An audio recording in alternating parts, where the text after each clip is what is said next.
اس آیت میں خاص آمنو کا ذکر فرمایا کہ یا ایھا الذین، اے لوگو، اے وہ لوگو، آمنو وہ لوگ جو ایمان لائے، جو ایمان کی دولت سے آراستہ ہیں، جو اس نعمت سے آراستہ ہیں۔ اللہ تبارک و تعالیٰ اس آیت میں ان لوگوں سے مخاطب ہے۔ اور آگے کیا ارشاد فرمایا کہ لا تقربوا الصلاۃ، کہ نماز کے قریب نہ جاؤ۔ تقرب قرب سے نکلا ہے، قریب قرب حاصل کرنا۔ تو یہاں پر لا تقرب کہ نہ قریب جاؤ، صلاۃ نماز کے، یہاں صلاۃ نماز کے معنی میں ہے۔ خطاب کس سے کیا جا رہا ہے؟ ایمان والوں سے۔ اب اس آیت مبارکہ کو اگر صرف یہیں تک پڑھیں، کہاں تک؟ اس حصے تک، یا ایھا الذین آمنوا لا تقربوا الصلاۃ، اور اس آیت کے بڑے بڑے سٹیکر بنا کے، بڑے بڑے پمفلیٹ بنا کر اگر لگا دیا جائے مساجد کی دیواروں پر، گھروں پر، چوراہوں پر، اور لکھ دیا جائے کہ اللہ تبارک و تعالیٰ کا فرمان سورہ نساء پارہ نمبر 5 اہل ایمان کے لیے کیا کہ اللہ تبارک و تعالیٰ فرما رہا ہے کہ یا ایھا الذین آمنوا، اے ایمان والو، لا تقربوا الصلاۃ، نماز کے قریب نہ جاؤ۔ تو اس کا مطلب کیا ہوگا کہ وہ لوگ جو قرآن سے دور ہیں، وہ لوگ جو علم سے دور ہیں، وہ لوگ جن کے ذہن ویسے ہی منتشر ہیں، وہ اتنی سی اس آیت کو لے کر کہیں گے کہ اللہ تو خود حکم فرما رہا ہے کہ نماز کے قریب نہ جاؤ۔ یہ میں نے یہ بات اس لیے بیان فرمائی کہ اس طرح کے اور دیگر آیات کو لے کر، کچھ حصے کو لے کر، کچھ پورشن کو لے کر لوگوں کے ذہنوں میں ابہامات ڈالے جاتے ہیں کہ دیکھو اللہ تو فرما رہا ہے، کہ یہ دیکھو کہ اللہ نے تو فرما دیا کہ یہ آیت، اور خاص کر اس کے طرح کی آیات مبارکہ کہاں چسپاں کی جاتی ہیں؟ جب حضور علیہ الصلوۃ والسلام کی شان کو کم کرنا واضح ہو، علم غیب کی بات آ جائے تو ایک ایسی آیت جو آیت کفار یا مشرکین یا بت پرستوں کے لیے ہو، اس آیت کا ایک حصہ لیا اور جوڑ دیا کہ دیکھو اللہ تو قرآن پاک میں بیان فرما رہا ہے۔ تو کس طرح یہ لوگ حضور علیہ الصلوۃ والسلام کی شان میں مبالغہ کرتے ہیں، آپ کی شان بیان کرتے ہیں، اس میں اضافہ کرتے ہیں۔ یہاں تو یہ ہے، لیکن اس آیت سے پہلے، اس لفظ کے بعد، اور سیاق و سباق اور سنت مبارکہ اور احادیث مبارکہ میں اس آیت کی کس طرح جو ہے اس کا شان نزول ہے، اور کس موقع پر وہ آیت بیان کی جا رہی ہے، اور حالات و واقعات کیا ہیں، اس کو بالکل چھپا دیا جاتا ہے، اور اپنے مفاد کے لیے ان آیت مبارکہ کو جو کفار اور مشرکین اور یہود و نصارہ کے لیے قرآن پاک میں اللہ تبارک و تعالی نے نافذ فرمائی ہے، وہ آقا علیہ الصلوۃ والسلام کی شان کو کم کرنے کے لیے وہ بتا دی جاتی ہیں۔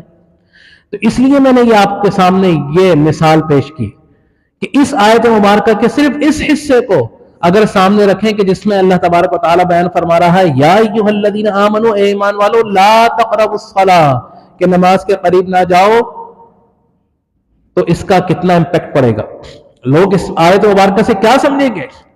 لیکن نہیں، اس آیت کے اگلے حصے کو سنیے کہ اللہ تبارک و تعالی نماز کے قریب نہ جانے کا جو حکم بیان فرما رہا ہے، کیوں بیان فرما رہا ہے، کب بیان فرما رہا ہے، اور کس تناظر میں بیان فرمایا، آپ کو پورا سمجھنا پڑے گا، احادیث مبارکہ کا سہارا لینا پڑے گا، اقوال صحابہ، اصحاب کرام رضوان اللہ تعالی علیہم اجمعین کے طریقے سے آپ کو اس کا سہارا لینا پڑے گا۔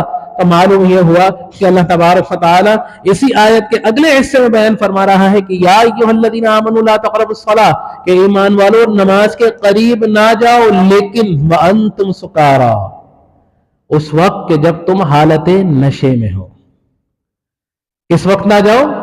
جب تم نشے کی حالت میں ہو، جب تمہاری عقل جو ہے وہ تمہارا ساتھ نہ دے، تم سوچنے سمجھنے سے بالکل عاجز ہو، عاری ہو، تو اس وقت اللہ تبارک و تعالی نے بیان فرمایا. اب اس سے ایک اور جو ہے بات سامنے آئے گی کہ یہاں تو اللہ تبارک و تعالی نے فرمایا کہ نماز کی حالت میں نہ جاؤ اس وقت کہ جب نشے کی حالت میں ہو. معلوم یہ ہوا کہ نشے کی حالت میں تو صرف نماز سے منع کیا گیا، اس کا مطلب ہے کہ نشہ کرنے کی ممانعت نہیں ہے. تو یہ آیت مبارکہ اس تناظر میں اور وہ جو تدریجاً نشے کو، شراب کو حرام قطعی طور پر قرار دیا گیا، یہ اسی کے تناظر میں ایک آیت مبارکہ ہے. اللہ تبارک و تعالی نے بیان فرمائی کہ سب سے پہلے اگر کوئی چیز بری ہوتی ہے تو اس کی برائی سامنے رکھی جاتی ہے. اگر شراب بری تھی، نشہ برا تھا، تو اس سے پہلے سورہ اعراف میں 90 پارے میں اللہ تبارک و تعالی نے شراب کے متعلق بیان فرما دیا کہ نشہ، شراب جو ہے وہ ایک بری چیز ہے. اس سے آپ کی جو جسمانی جو ہے کنڈیشن وہ بھی خراب ہوتی ہے اور آپ کے مالی کنڈیشن بھی خراب ہو جاتی ہے. نشہ بھی اور جوا بھی. جسمانی طور پر آپ جو بھی نشہ کرنے والے ہیں ان سے پوچھ لیجئے، اکثر اوقات نشہ کرنے والے کینسر کے مرض میں مبتلا ہو کر اس دار فانی سے کوچ کر جاتے ہیں، کیونکہ نشہ ایک بری چیز ہے. تو لہذا اللہ تبارک و تعالی نے اس چیز کے بارے میں پہلے اس کی جو نیگیٹو سائڈز تھی وہ بیان فرمائی 90 پارے میں کہ نشہ بری چیز ہے، شراب بری چیز ہے، جوا بری چیز ہے.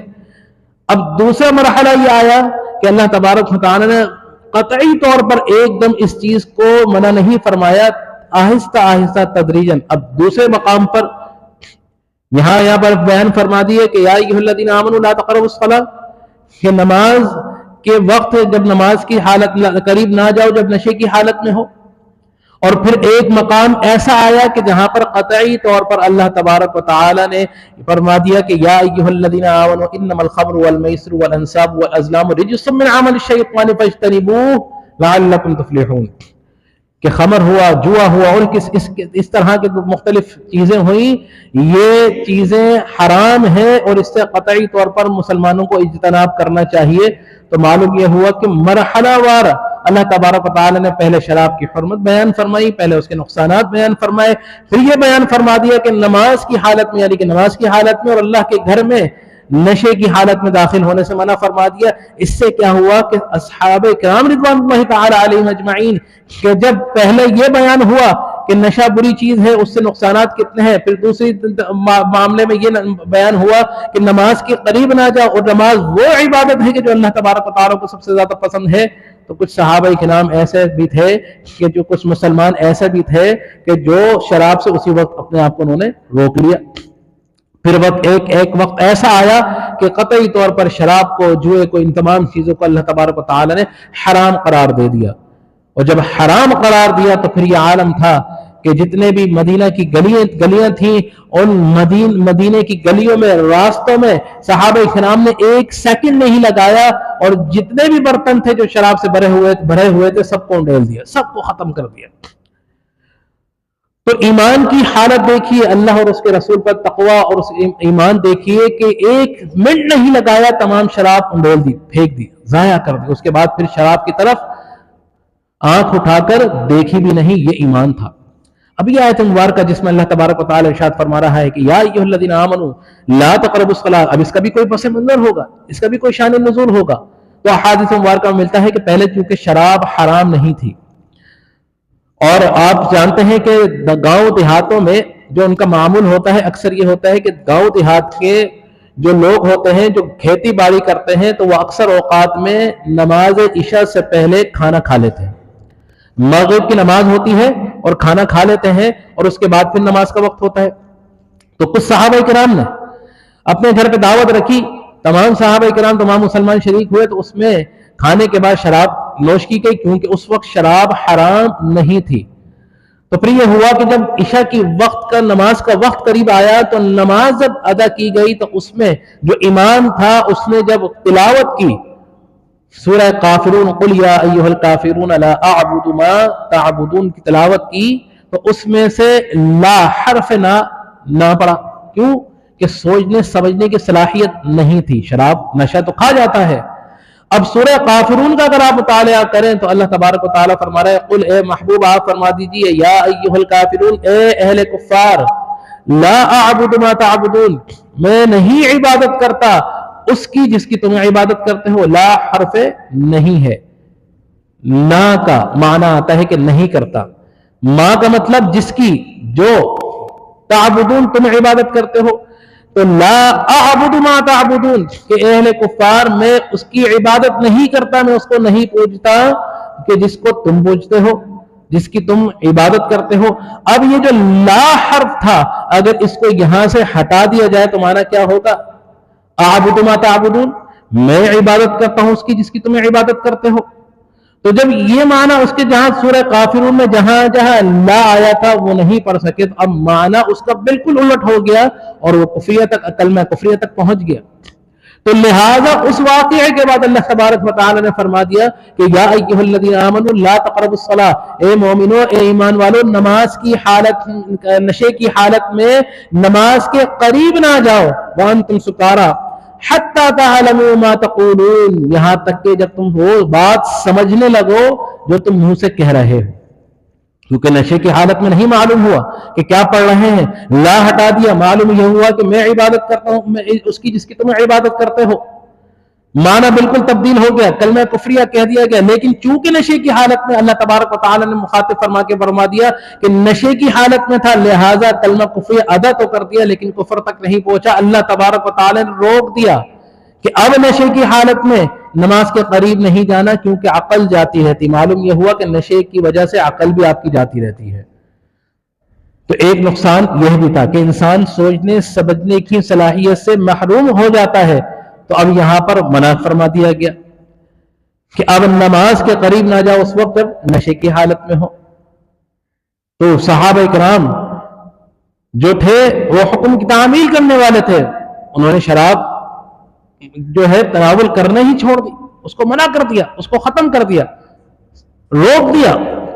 تو تدریجاً اللہ تبارک و تعالی نے شراب کی حرمت اور اس کو وقفے وقفے سے اللہ تبارک و تعالی نازل فرمائی. 3 مراحل علماء کرام فرماتے ہیں 3 مراحل آئے. پہلے شراب کی جو برے اثرات سے اس سے آگاہ کیا گیا, پھر جو ہے مسجد اور نماز کی حالت, نماز پڑھنے کے قریب نہ جانے کا, اور پھر ایک وقت ایسا آیا کہ اللہ تبارک و تعالی نے قطعی طور پر شراب کو حرام قرار دے دیا. اس کے بعد پھر مسلمانوں نے شراب کو ہاتھ نہیں لگایا. تو اس سے یہ بھی معلوم ہوا کہ شراب بتدریجاً حرام کی گئی. اور پھر اللہ تبارک و تعالی یہ بھی فرما دیا کہ مسجد کے نماز کے وقت قریب نہ جاؤ, کس حالت میں؟ نشے کی حالت میں. اور ایک دوسری کنڈیشن بھی اللہ تبارک و تعالی یہاں بیان فرما رہا ہے. وہ کنڈیشن کون سی ہے؟ ولا جنبا, اور اس وقت جب تم ناپاک ہو, جب تم پر غسل فرض ہو گیا ہو, جب تم جنبی ہو, حالت جنابت میں ہو, تو اس وقت نماز کے قریب نہ جاؤ. الا عابری سبیل حتی تغتسلوا, یہاں تک کہ جب تم غسل نہ کر لو اس وقت تک نماز کے قریب نہ جاؤ. الا عابری سبیل, مگر یہ کہ تم جب تم کوئی سفر عبور کر رہے ہو, مسافر ہو. تو یہاں پر ایک اس آیت مبارکہ میں سب سے پہلے کیا فرمایا کہ نشے کی حالت میں نماز کے قریب نہ جاؤ, یعنی نماز کے قریب نہ جاؤ, اللہ کے گھر کے قریب نہ جاؤ. اور پھر جب حالت جنابت میں ہو تو اس وقت بھی نماز کے قریب نہ جاؤ, نہ ہی اللہ کے گھر کے قریب جاؤ. تو یہاں پر اللہ تبارک و تعالی نے بیان فرما دیا. تو کہنے کا مقصد یہ تھا کہ کچھ لوگ اس طرح کے ہوتے ہیں کہ آیت کے چھوٹے سے ایک مختصر حصے کو لے کر اس کے معنی و مفہوم کو دوسرے تناظر میں پیش کر کر اس کے بالکل جس معنی جس مطلب کے لیے وہ آیت کریمہ نازل فرمائی اس مطلب کو ہٹا کر دوسرے مطلب پر چسپا کرنا, تو یہ کتنا بڑا گناہ ہے. کسی بھی آیت کو اس کے سیاق و سباق کے ساتھ آگے اور پیچھے کس طرح نازل ہوئی, کس موقع پر نازل ہوئی, کس وقت نازل ہوئی, اور وہ واقعات کیا تھے, اس کی وجہ کیا بنی, اس پر ضرور جو ہے اس پر غور کرنا چاہیے.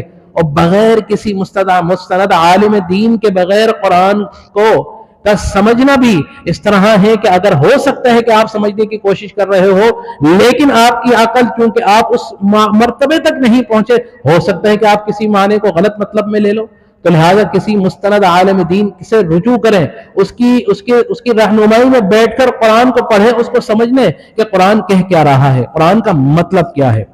تو یہاں پر اللہ تبارک و تعالیٰ نے بیان فرما دیا۔ اب سوچنا چاہیے ان لوگوں کو جو ذرا ذرا سے حصوں کو چسپا کر کر اور حضور علیہ الصلوۃ والسلام کی شان کو معاذ اللہ گھٹانے کی کوشش کرتے ہیں، کبھی علم غیب پر بات کر رہے ہوتے ہیں، کبھی حضور کی شان پر بات کر رہے ہوتے ہیں، تو لہٰذا ایسے لوگوں کو سمجھنا چاہیے